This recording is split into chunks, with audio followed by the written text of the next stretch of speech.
आज की ये कहानी किसी कल्पना का हिस्सा नहीं है, बल्कि वो सच्चाई है जिसे चंद्रपुर के लोग आज भी अपने दिलों में दबाए रखते हैं।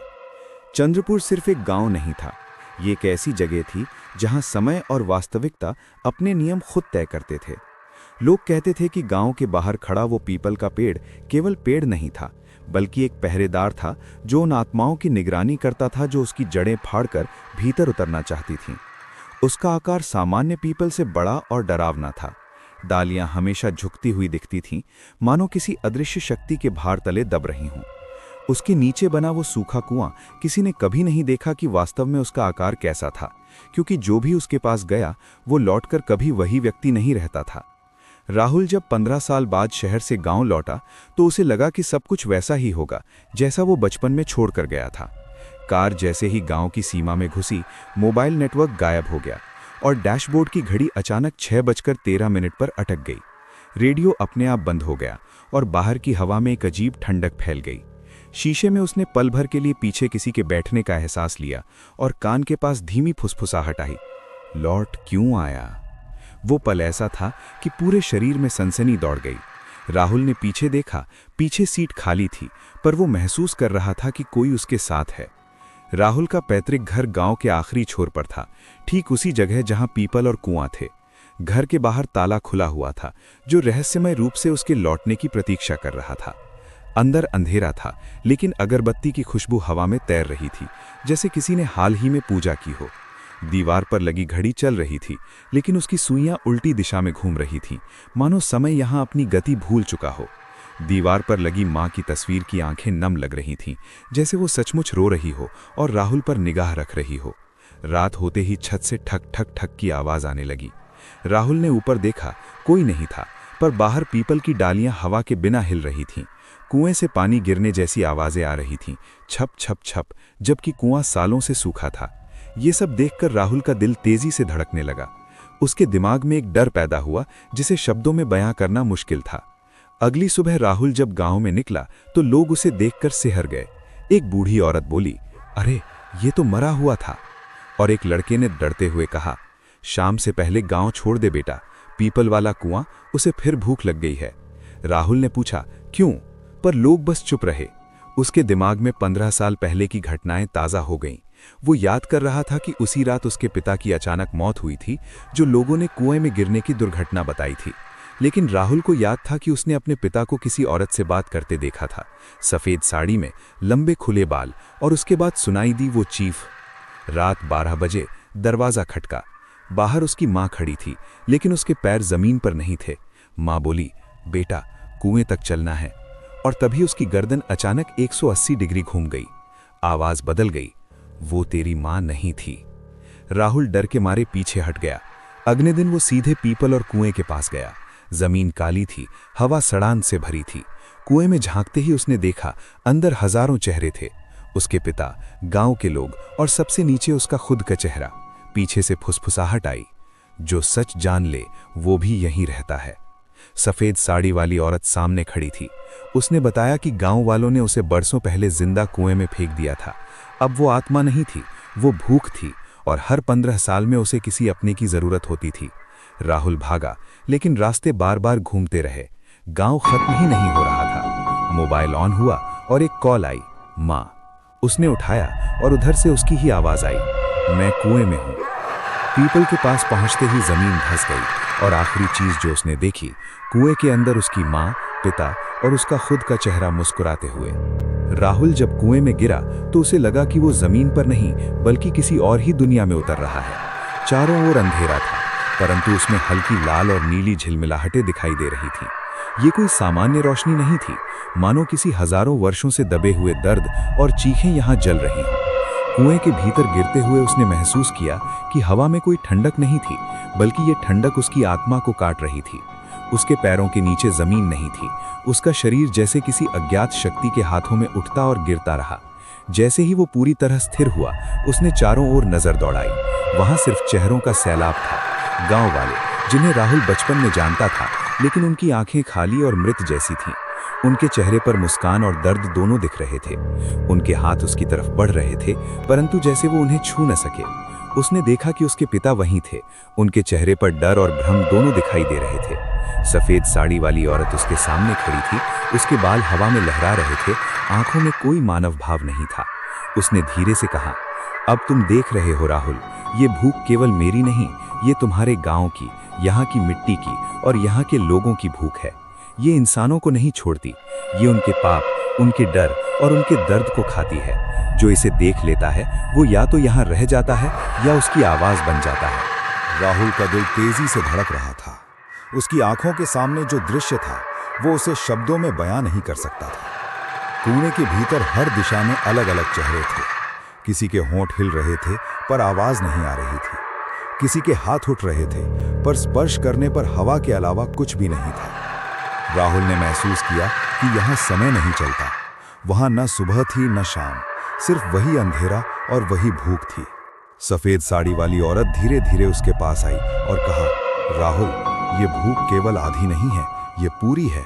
ये तुम्हारे जैसे लोगों को अपनी जकड़ में लेती है। तुम्हारे पिता, तुम्हारी माँ और जो भी पहले यहाँ गिरा, वे अब मेरी भूख के हिस्से हैं। तुम समझ गए ना, जो लौट कर आता है वो पहले जैसा नहीं रहता। राहुल ने पीछे हटने की कोशिश की, लेकिन कुएं के चारों ओर घना अंधेरा था।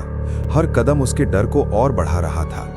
उसने देखा कि कुएं की दीवारें सिर्फ पत्थर या मिट्टी की नहीं थीं, उनमें चेहरे उभर रहे थे। कुछ उसके जाने पहचाने लोग, कुछ अजनबी और कुछ स्वयं राहुल के बचपन के दोस्त। ये सभी उसे घूर रहे थे, मुस्कुरा रहे थे और फुसफुसा रहे थे, हम भी यहाँ हैं। तभी राहुल को याद आया कि 15 साल पहले गांव के बुजुर्गों ने उसे चेतावनी दी थी, पीपल और कुएं केवल पेड़ और पानी नहीं है, ये जगह उन आत्माओं की सीमा है जिन्हें दफनाया गया और जिन्हें भूख ने जकड़ रखा है। वो भूख जो हर 15 साल में किसी अपने को लेने आती है, अब उसके सामने थी। राहुल ने महसूस किया कि कुएं सिर्फ एक जगह नहीं था, ये एक जीवित संरचना थी जो उसकी हर याद, हर डर और हर अपराध को खा रही थी। उसे अपने बचपन की घटनाएं याद आईं, पिता की मौत, सफेद साड़ी वाली औरत का प्रकट होना, गांव वालों की खामोशी। हर घटना अब एक पहेली बनकर उसके सामने खुल रही थी। सफेद साड़ी वाली औरत ने उसे बताया कि वो पहले इंसान थी। बरसों पहले गांव वालों ने उसे जिंदा कुएं में फेंक दिया था और उसकी आत्मा ने इसे अपनाया। अब वो भूख बन चुकी थी, सिर्फ खुद को नहीं बल्कि अन्य आत्माओं को भी इसमें बदल देती थी। राहुल ने महसूस किया कि उसकी ही आवाज, उसकी ही पहचान भी अब इस भूख का हिस्सा बनने लगी थी।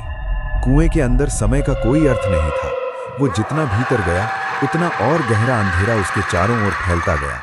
उसे एहसास हुआ कि जो लोग गांव से गायब हुए थे वे सिर्फ भूख का हिस्सा बन गए थे।